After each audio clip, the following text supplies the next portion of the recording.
Well, after everybody left, the body just sat there for like a week.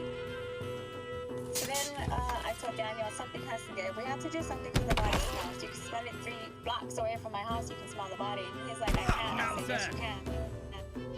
So we go to cut the body up to pieces because we're going to burn this body in the barbecue pit. That was the original plan. So he's looking there, and he's standing there looking like, and I'm like, well, what are you waiting for? You know? And he's just standing there, so I go get some things. And I'm like, well, what are you waiting for? You know? And he's just standing there, so I go get some things, and I cut up the body myself. I come back into the back house, and I start cutting up the body. And I told him, well, do something at least, you know? This is your body myself. I come back into the back house, and I start cutting up the body. And I told him, well, do something at least, you know? This is your stuff. Like, pick up the pieces, do something. So he's laughing at me, and he's like, I'm in love. And he picks up the pieces of the body, and he's putting it in bags. Get away.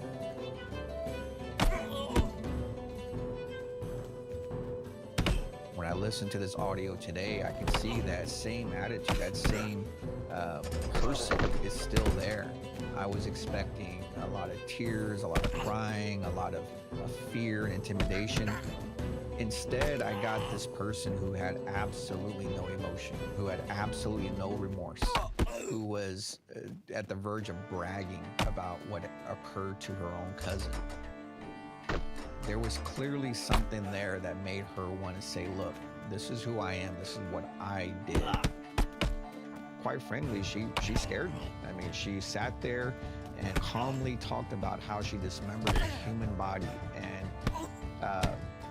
was almost proud to say that this is not the first time she has done this.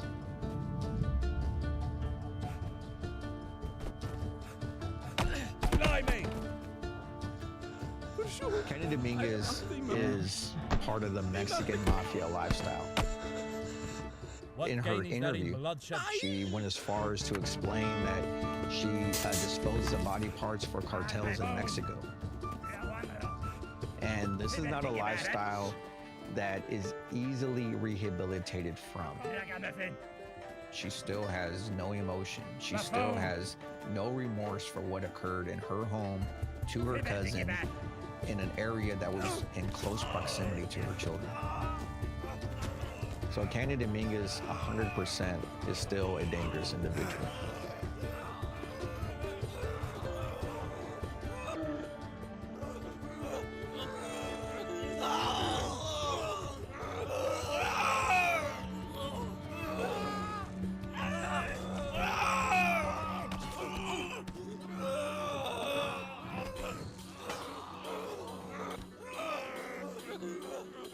A lot of people will say I'm very cold, but I'm definitely not evil. I miss my cousin. I do feel sorry. I feel bad that I participated in taking his life, because no matter which way his life was going, it was still his life. But, you know, this was never nothing personal. I didn't expect everything to happen the way it did. It was not planned. It just happened.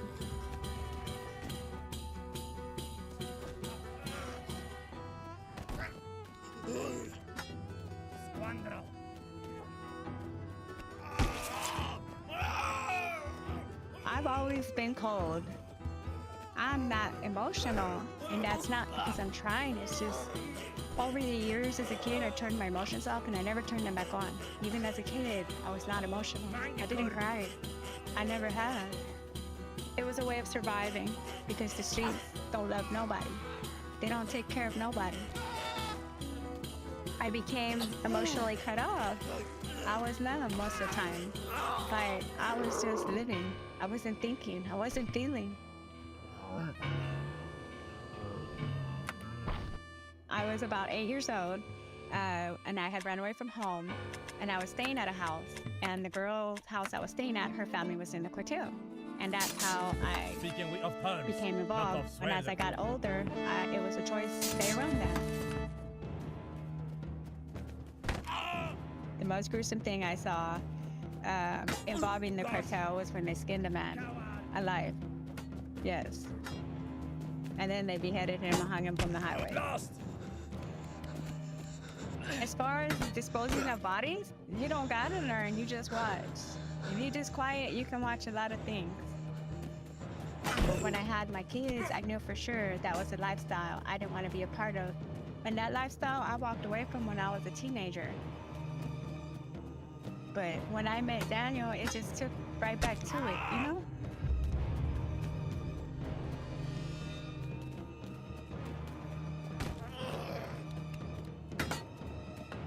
My impression of the relationship between Daniel and Candy was one of control. She was a perfect victim. My God's bones! She wanted something to bad boy, and she found him, and it was obvious to me that he just totally took over her. She's somebody that you need to be afraid of. I did believe he was gonna kill me. Because, you know, I had already heard that he killed his ex-girlfriend, and I had already heard a lot of stuff. So I was like, his threats clearly are not empty if his girlfriend before me was dead, you know? But when he said he was gonna kill me that first time, I said, okay, fine. So then he's like, you're not gonna run or cry. I'm really gonna kill you. You didn't hear me? But I looked at Daniel, and I laughed in his face. And then he did a double take, and he called me a crazy bitch. And he didn't kill me. So I was like, whatever, you know? So, no, I didn't try to stop Daniel. Could I have? I probably could have, because I had a good influence over him. But either way, I can't blame Daniel for being in the situation I'm in, because I made a choice to be there with him, to help him. And I'm sorry I'm not very emotional about it. I'm not gonna put crocodile tears on to appease anybody, you know? Were you afraid of him? I was not afraid of him. Most definitely, I was not. He's hot-tempered. He's hot-headed. But he's a very caring person. He's got a loving heart. Zones! I never expected to have what I had with Daniel. What I had with him, I never felt with nobody. And no matter what we did, that connection with him is still there, you know? Daniel was my first love. My first and my last. Maybe my last.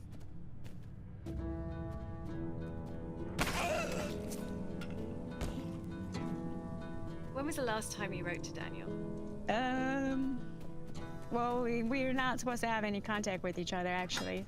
But, let's see, the last time I wrote to Daniel was about, what are we in March? About 8 months ago. But I don't even know if he ever got it or not, so, but I'm pretty sure he did.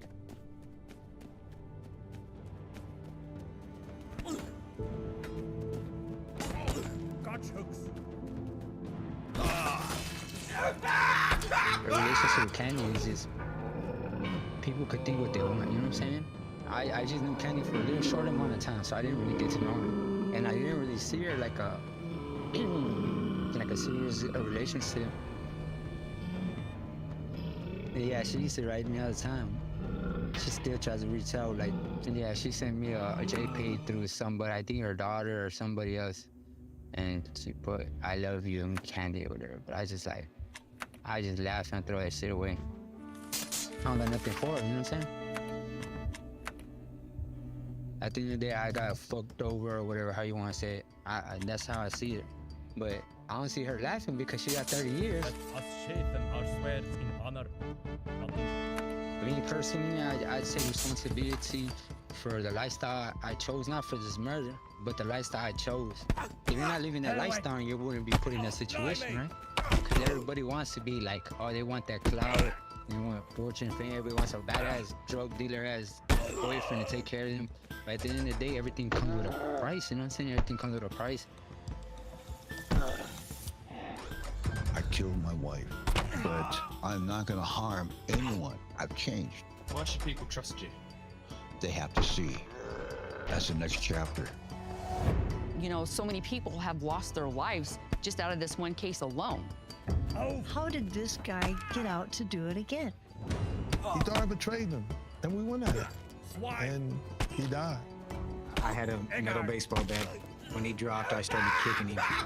This was a brutal beating. Anybody here? Yeah, there's a guy laying on the street. his friend's eyes get big, like, fuck all that. I knock him out too. I'm not sitting here saying I'm innocent. I'm not. But to die like this is beyond me. It's so horrific to even visualize blood all over them. Stop. It's hard for me to feel this sense of guilt because I feel justified.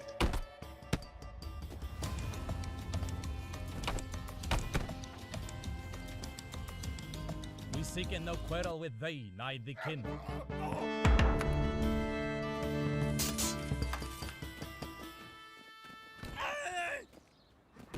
Gosh!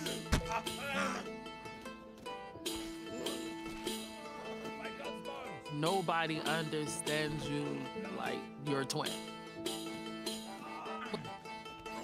Nobody understands you like your twin.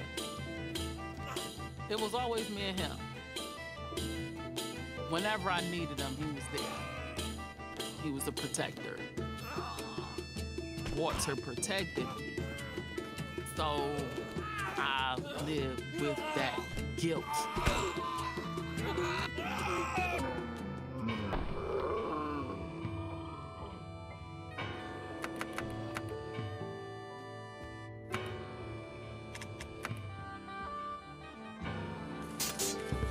Thy bravery is proved. I really thought I was gonna lose my twin. I really thought I was gonna lose my twin that night. And in so many ways. He still took it from me.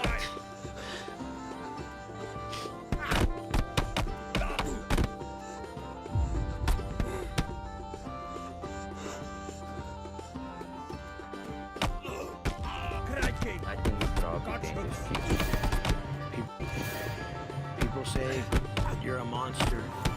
I'm not sitting here saying I'm innocent. I just murdered some guy in cold blood.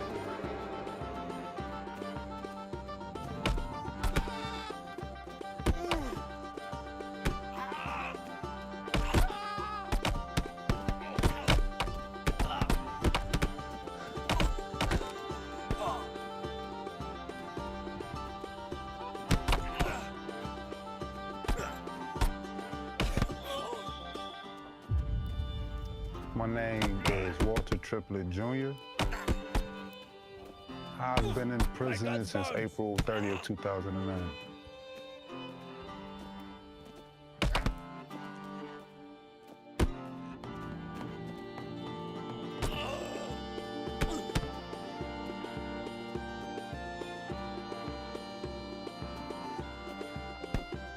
The system works as it is designed to work, and it's not designed to work for me.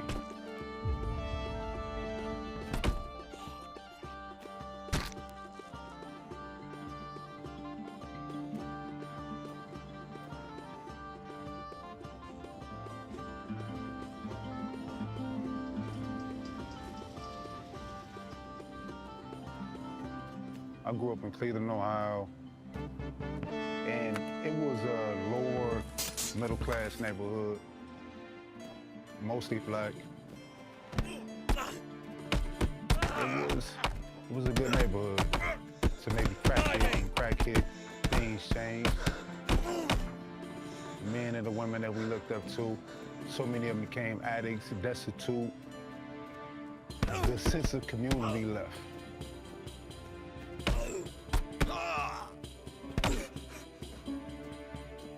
My early years is good. I grew up in a two-parent household, my mother, my father, and 3 of my siblings. My older brother, Mike, my older sister, Isha, and my twin sister, Tanya.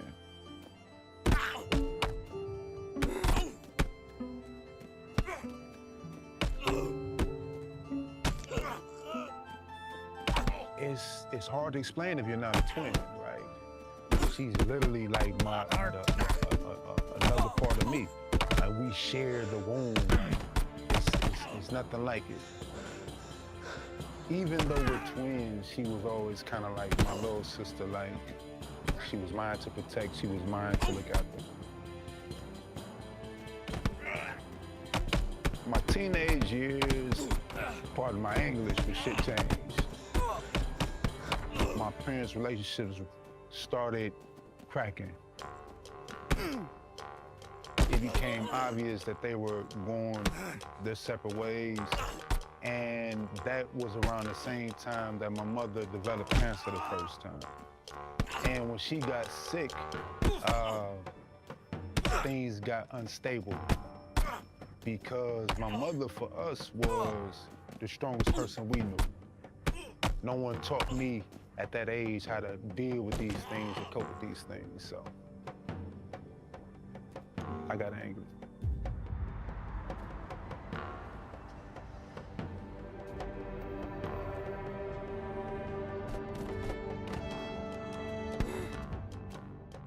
Seeking we are proud for our I got people's into the sake. streets. I started experimenting with selling drugs. You know, of course, that was just going on in my neighborhood, so it wasn't hard to do. Smoking weed, drinking alcohol, and just getting into more aggressive shit. I pray, let me go hence unharmed. Show me kindness on the parents. They got my plea, and I got this. Grant me leave to live. Mercy, good sire. I got to thinking about my life. I didn't like how it felt, so I knew that I had to do something. I had to learn to live in a world where the beat wasn't mine. I was transitioning.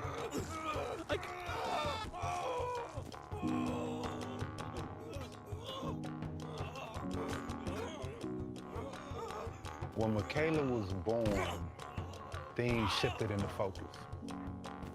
It might sound crazy because as big as I am, but when I first held her, you know, my body was too small and the love was too big. Like it hurt, like it physically hurt. Like I just didn't know what to do with it. Like I was just like, you know. I just knew that when I looked at her, I got something to really work for, you know. Yeah, I loved it, I loved it. I knew that I had to provide. So I got to thinking about how do I become my own boss? That's what poverty will do, motivate you. Yeah.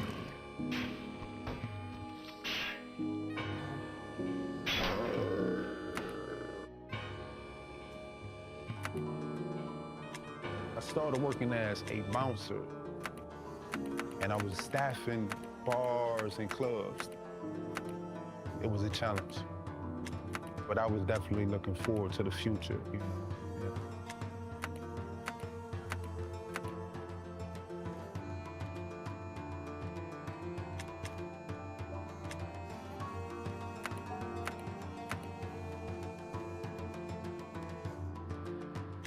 That night, my cousin Woo Woo and my sister were calling me about going out with them and celebrating Crystal's birthday. I wasn't gonna go because I had other things to do, but I decided to go out. You know, I thought, all right, I'm gonna go kick it.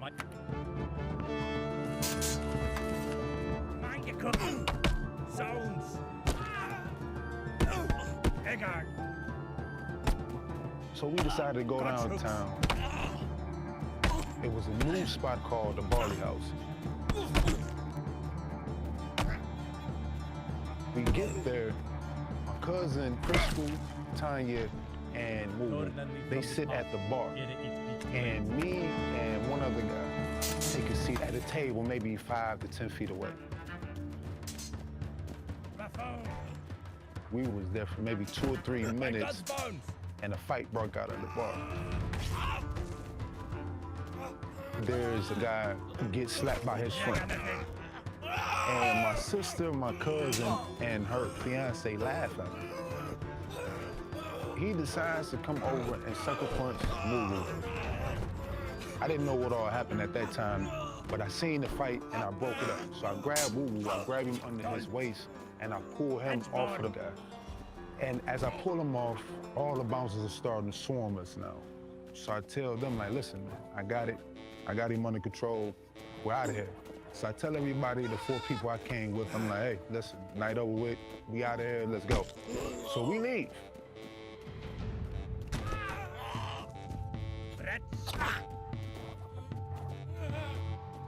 Have mercy on me.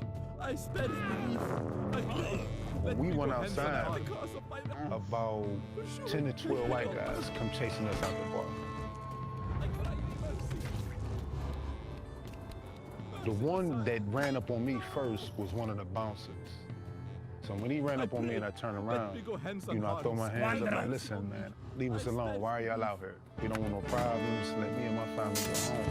I'm like, listen, I don't know what the fuck happened in the bar. Let us alone, man. Like, it's over with. Let us go home.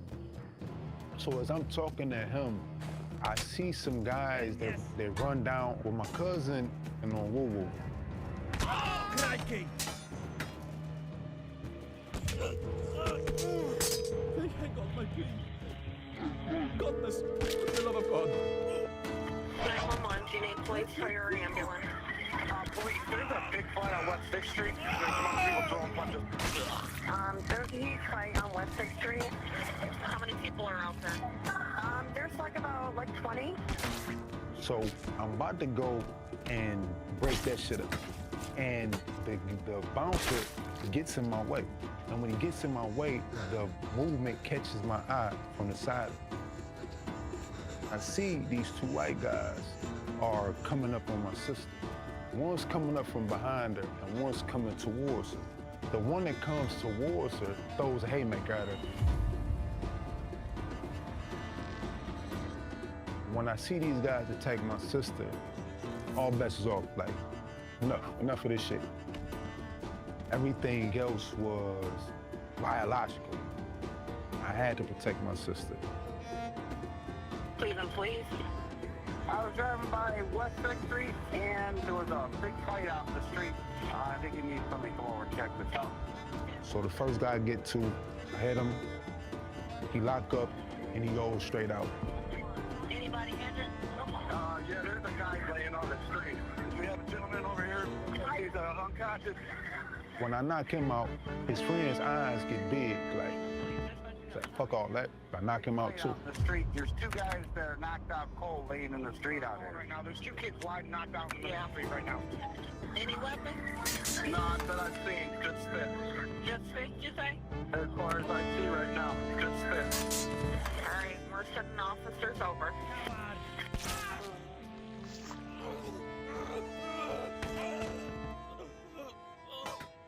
And then everything gets quiet. So everybody's now like sobering up, I guess. All those guys that chase us out, they done all fled the scene. The second guy knocked out, he gets up and he runs off too. Sir.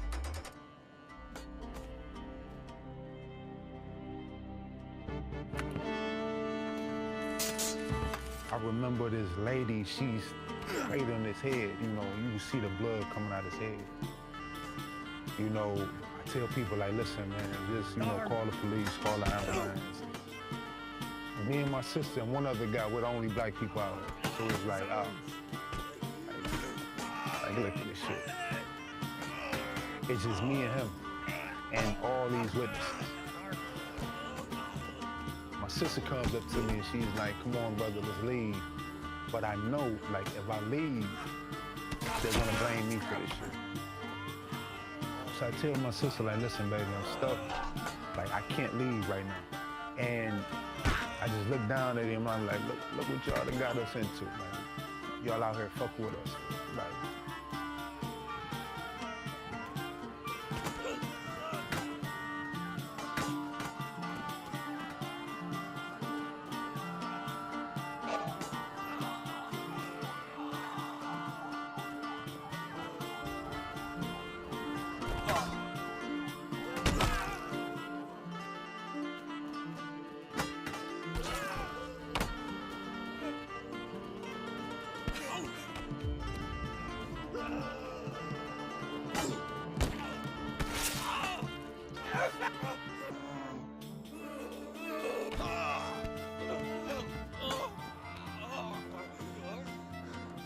When the police officer told me he died, my first thought was, you know, his family.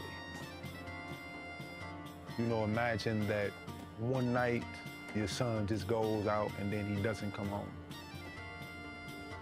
But if I didn't protect my sister that night, then my sister may have been the one who died. Why couldn't they just leave us alone? Like,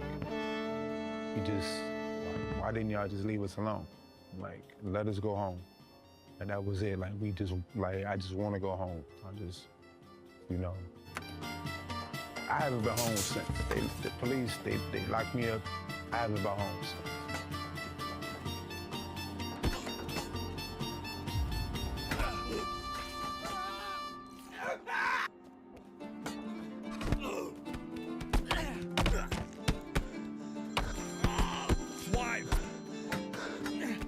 This is a prepaid debit call from... This call is from a DRC correctional facility and is subject to monitoring and recording. Hello. Hello.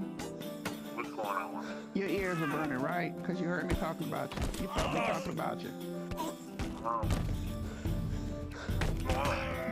I'm still filming. Oh, okay. I'll call you back, man. Okay, babe. Love me too.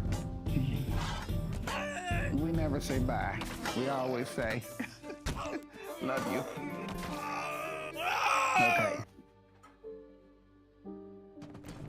When my son threw that punch, he was protecting his twin sister.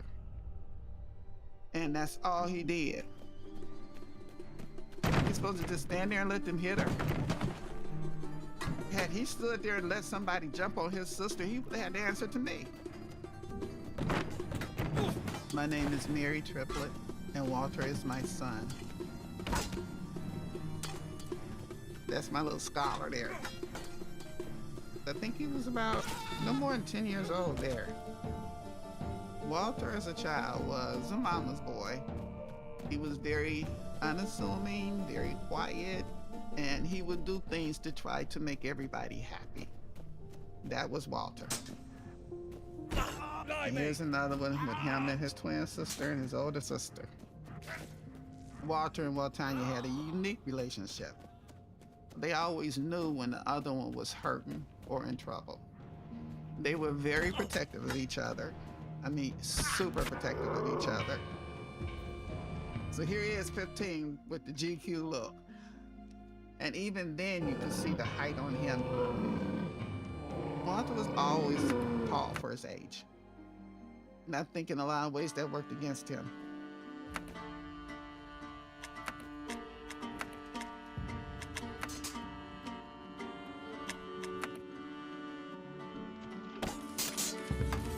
We seeking no quarrel with thee, nigh the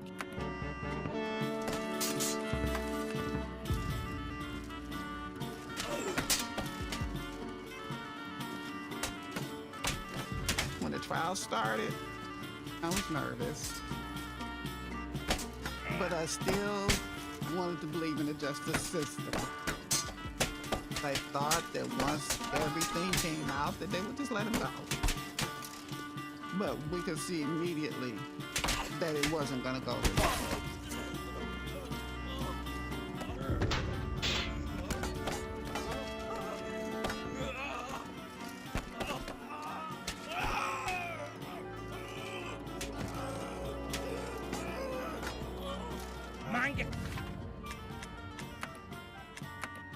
The biggest thing that they started in on was the fact that my son was so tall.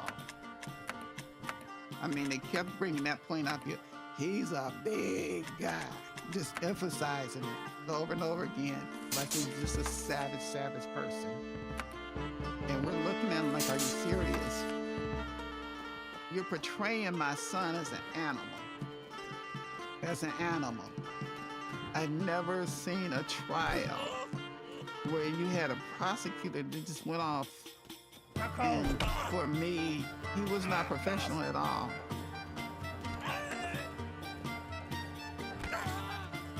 Then when they said something about my daughter being hit by a man, He said, oh, she's a big girl. She can handle herself. We're talking about my baby, my daughter. And the judge, for me, the judge was the worst. She had definitely made up her mind. She was going to make an example of him right from the beginning. Listening to that judge, her attitude was just horrible. She would make little comments every time the prosecutor would say something and it seemed like it was a good point. She would look at us and say, can't come back on that one. Lady, you're supposed to be sitting up there being impartial. But I still thought the system would work. I really thought that the system was fair. I absolutely thought that you got 12 people sitting up in that jury. They all heard what I heard. My son is gonna walk out of here. I really thought that they would be fair about it. And it didn't turn out that way. Not at all.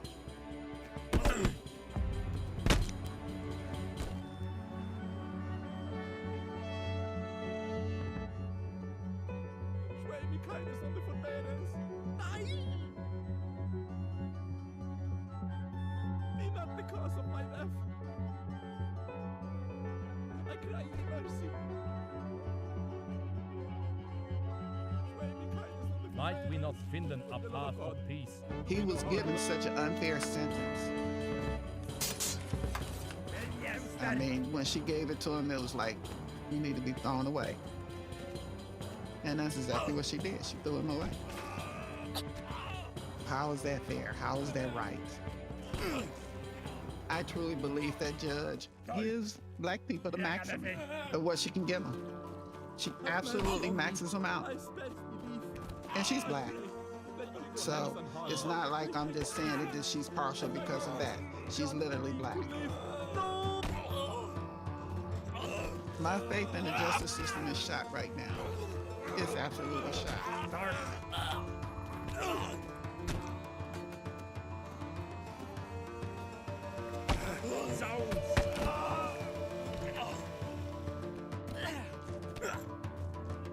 18 years was excessive, unreasonable, unwarranted, based on the facts. I felt that the jury saw a big black man attacking a little white man, and that's what they convicted him on. I am Rufus Sims, and I'm the former attorney for Walter Strickland. I've been an attorney for 35 years. I've seen a couple of cases, yeah, I have. It was clear to me, to the defense, that Walter intervened on behalf of his sister.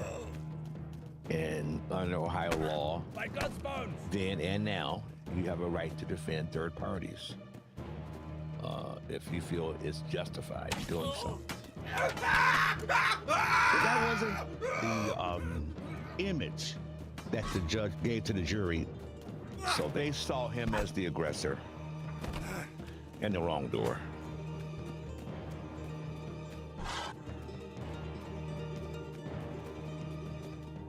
I felt that if the jury had been instructed differently, we would have had a different verdict. So there was an appeal filed based on the judge's failure to instruct the jury properly on the issue of self-defense of others.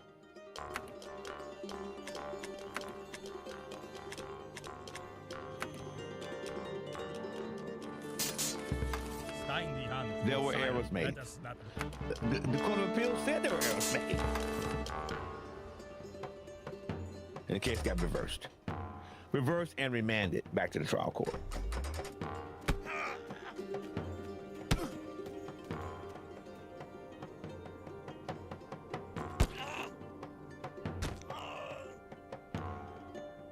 Walter got a brand new trial, yes. But the system is tilted toward conviction. So I always tell my clients, be very careful trusting the system. Too much hath been lost, while loss and more.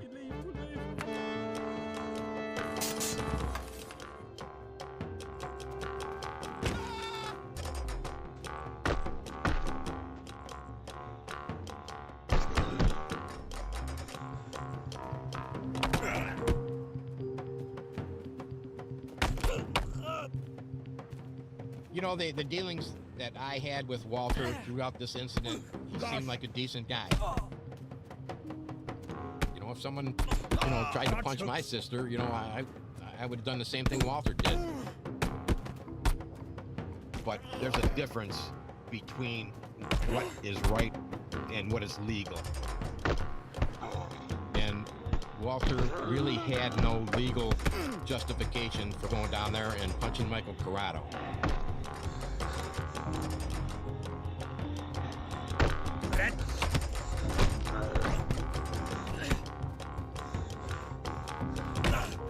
A case like this, things are not always as appear. It's not always cut and dried. So this is West 6 we're turning on to now. This is right where the assault was, right here.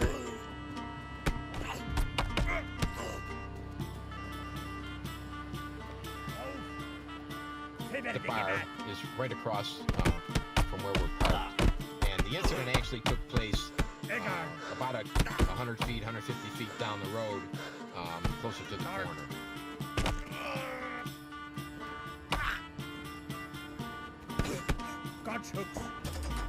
We interviewed a lot of people through the course of this investigation. All of the witnesses agreed that there was a fight inside the bar, and that everybody poured out into the street.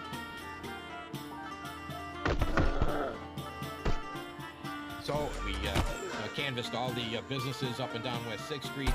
I identified 2 or 3 of them that had video cameras. We identified one video in particular. In that video, we can make out the groups of people that were involved confronting Walter's sister. Walter saw one guy take a swing at his sister, and you can see Walter running down the street right to his sister's location, and you can almost see him punching these 2 guys. But the important thing was that all of the witnesses indicated that Walter punched him, not just the guy who threw the punch, but the guy that was standing next to him. And that was Michael.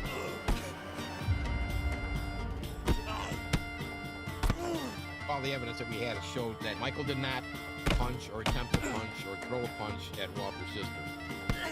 It was this other guy.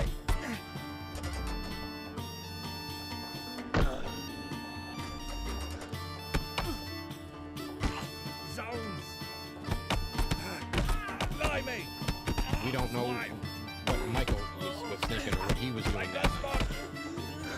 We don't know why he was there, what brought him there. Maybe he was just cutting across the street and ended up next to this guy. So it's entirely possible that Michael Corrado did absolutely nothing wrong and lost his life that night just based on the fact that he was in the wrong place at the wrong time.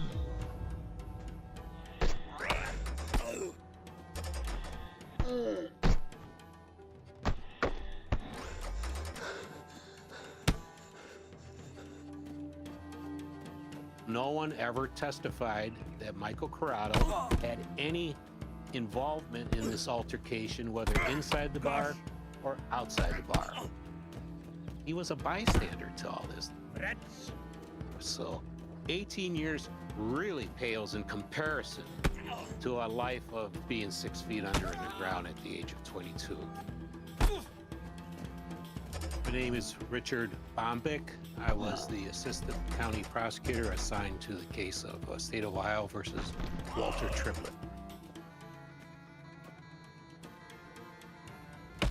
The result of the first trial was Walter Triplett got the maximum sentence of 18 years.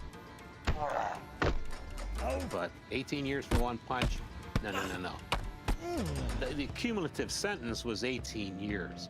But it was 8 years plus 10 years for being a repeat violent offender.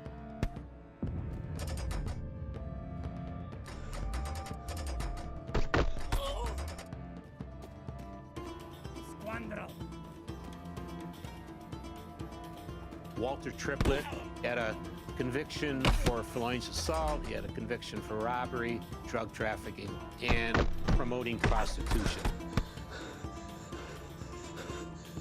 People make mistakes. That's human nature. But when you keep repeating the same mistakes, and when the mistakes maybe involve violence, then law-abiding citizens have a right to hope that there won't be a third time, fourth time, or beyond. Ultimately, the whole case is about a person being held accountable for their actions. It's that simple. There was a successful appeal.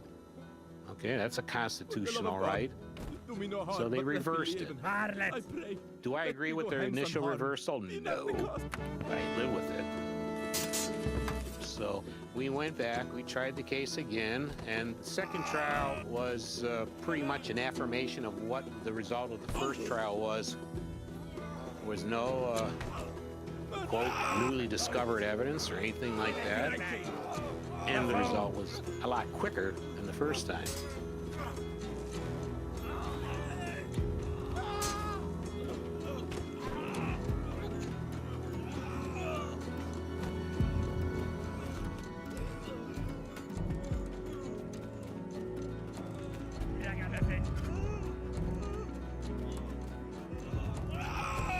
Second time around, the jury was able to come back with the second count of involuntary manslaughter. So instead of a maximum of 18, he was looking at a maximum of 20. And that's what he got. Mercy, good sire. I pray, let me go hence unharmed. Mr. Triplett claims that the judge was biased in this case. I would counter with that. In defense of the judge, what she did was defend the interest of society against someone who proved to be a very dangerous man. This is a man that's 6'6", 260 pounds, and you just hope that you're not the person who crosses paths with that individual on a bad day. This is what happened to Michael Corrado. Blast! Gotch hooks. I really thought I was going home.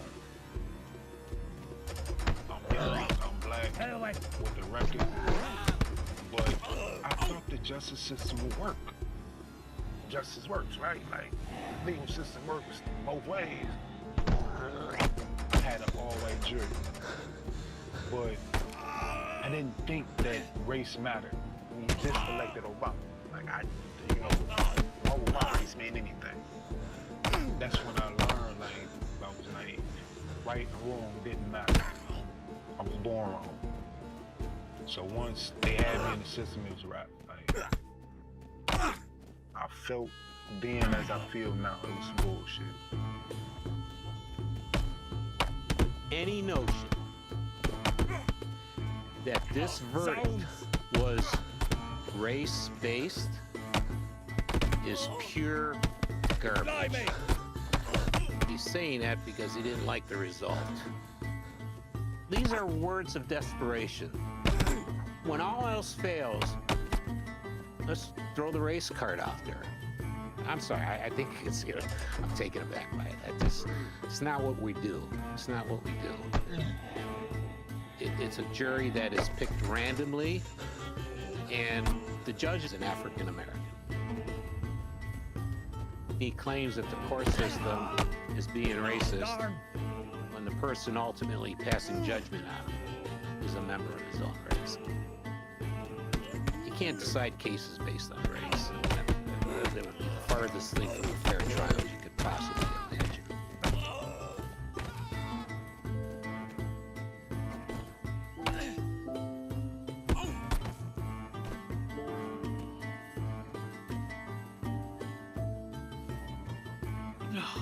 That trial was a crock of shit. Huh?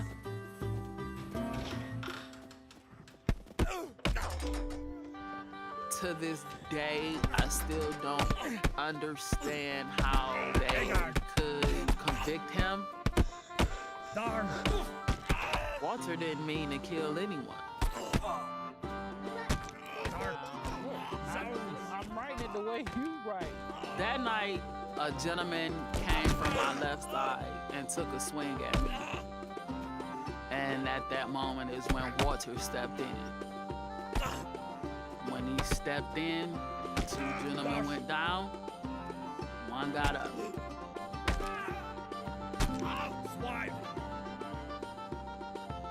Stick bigger than you. I did expect him to at least do some time, but not 20 years. That was a shock to me. Hold in peace. Surveillance This are is made the to amount help. of years. That is my twin that protected me, and we were ripped apart from each other. That's not gonna go away.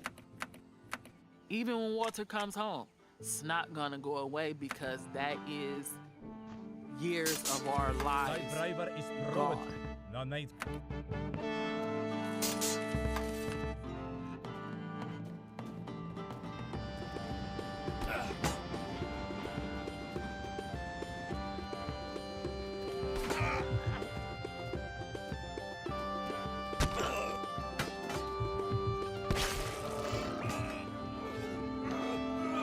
I mean, all homicides are tragic. This was especially tragic because it wasn't an intentional murder. Walter really believed that he was doing the right thing, that he did nothing wrong, didn't commit a crime, didn't intend to hurt anybody the way that Corrado got hurt. But Walter's been through 2 trials, 2 separate juries. The facts of the case stood strong, finding him guilty the second time, too. At this point in time, 10 years later, there are no question marks in the legitimacy of Walter's conviction. Walter has to accept the responsibility for his actions.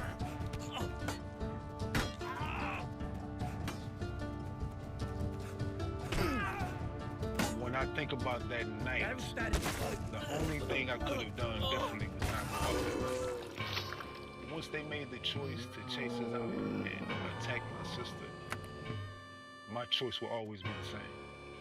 Will always be to protect my family. So, no, there's nothing I could have or would have done differently. I hate the position that him and his friends put me in. I wish he wouldn't have died for my sake and his, but I don't have like feelings towards him.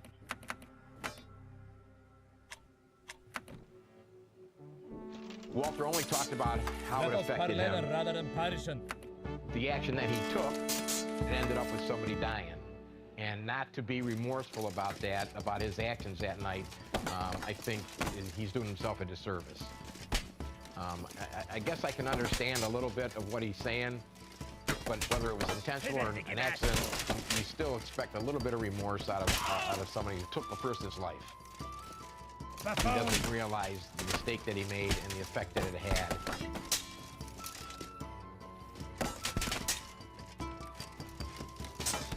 Blimey!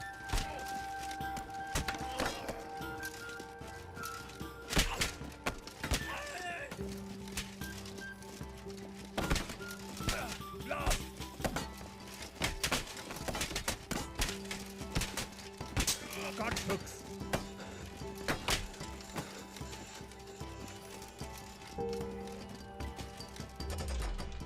You can't really put the impact on the family into words. It took many, many years for those who loved him to be able to find a new balance. Michael was just the best guy. He was the best person, a super kind, gentle soul. From a super young age, he was a family man. My strongest memories of him are probably that he was really never not there for the people he cared about. And he was just happy when other people were happy. It was difficult to be unhappy around him. He was the rock of the family, is the way I would describe him.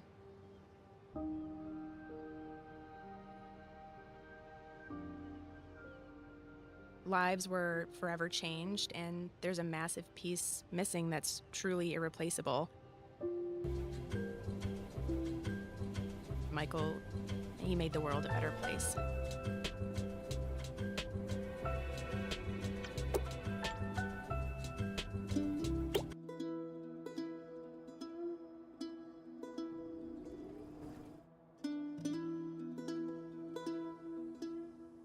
On a human level, I feel empathy and sorrow for his family. I wish that he was home with his family, and I wish the same for myself.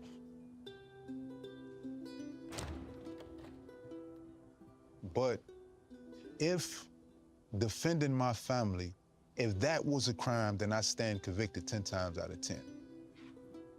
It's hard for me to feel this sense of guilt because I feel justified.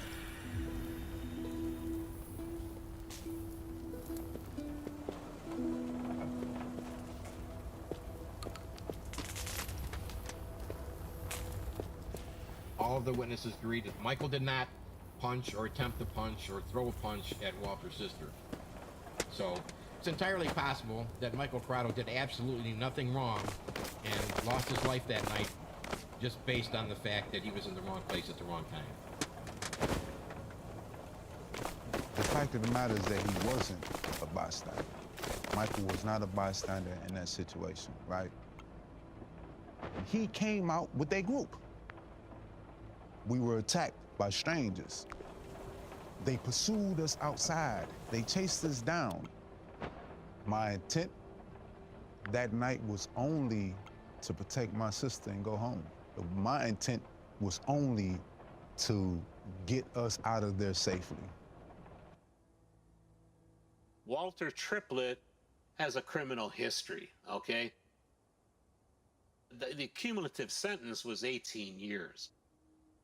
But it was 8 years plus 10 years for being a repeat violent offender.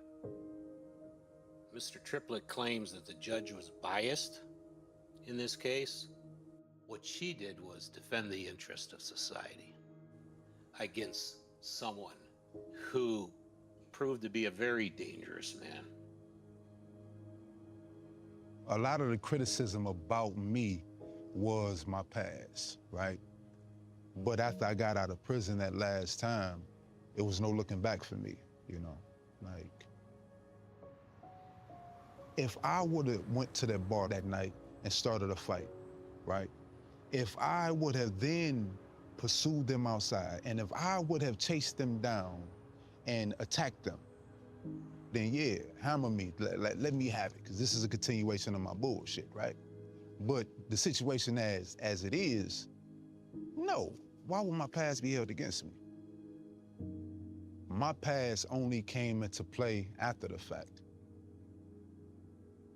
Any notion that this verdict was race-based is pure garbage. He's saying that because he didn't like the result. I believe race played the biggest factor in this, right? I believe that had I been white and they were black, I would not have been convicted.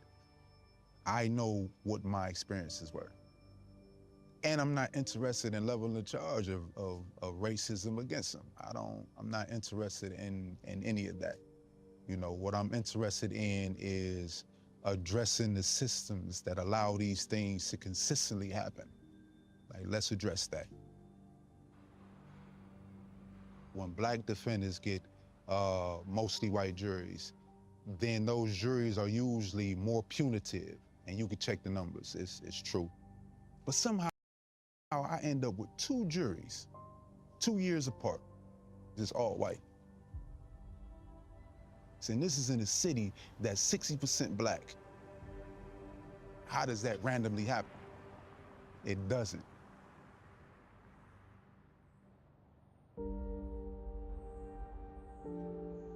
I did not want this man to die. Like, I did not want this man to lose his life. I feel empathy and sorrow for his family. They lost a son, they lost a grandson, they lost a brother. They lost a lot. And like, my heart goes out to him. But I believe the people that chased us out and attacked us are responsible for Michael Corrado's death. I don't apologize for my actions. No.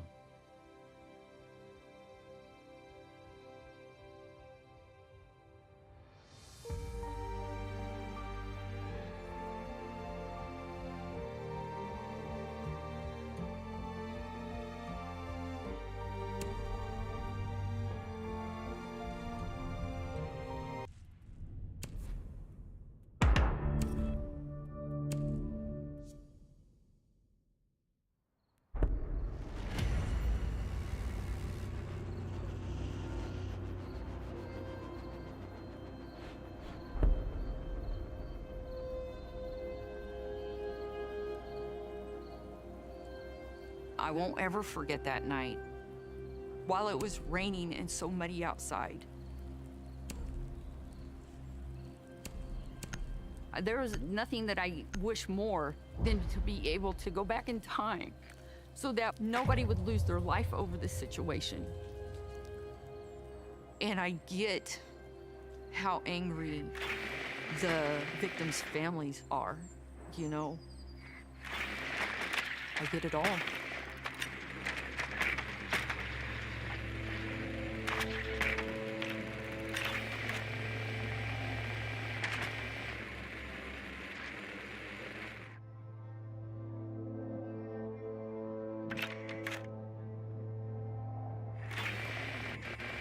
I didn't want to be connected to this murder, you know, because I don't like seeing anybody abused. I did try to stop the fight, but I didn't. And so I feel responsible for a life taken that night. But by my hands, absolutely not.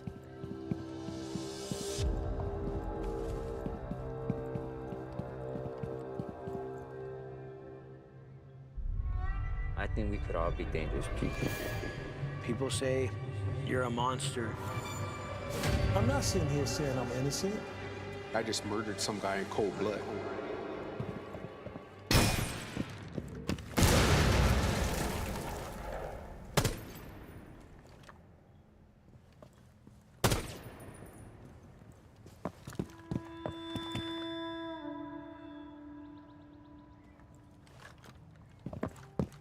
What happened here at Ashley Park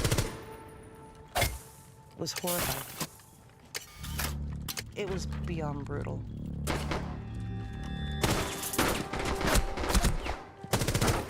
That night, my responsibility as a reporter was to find out what happened. But it was hard. I had to kind of block myself off from it, you know? When someone dies in this community, everybody feels the grief of it. People were angry. People were in shock. And I think that kind of violence stays with everyone. It never goes away.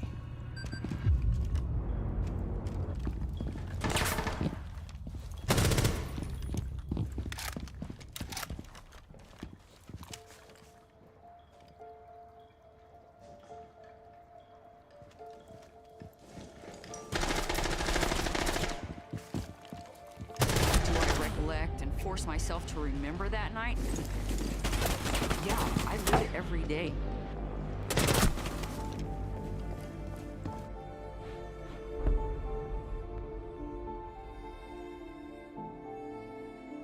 Nobody needed to be in a fight. Nobody needed to get hurt. But that's something I can't take back, you know?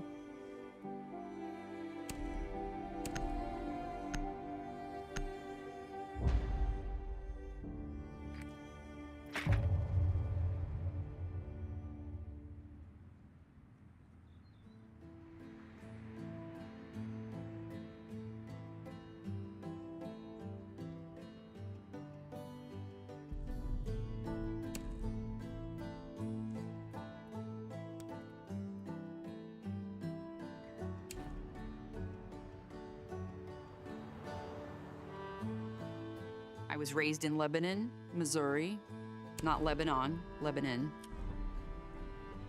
It has a lot of churches, fast food places. It's a pretty laid-back, quiet town. But my family was, I'm gonna have to use the word dysfunctional because my mom had been married a total of 5 times. So it was, you know, a lot of men coming in and out of my life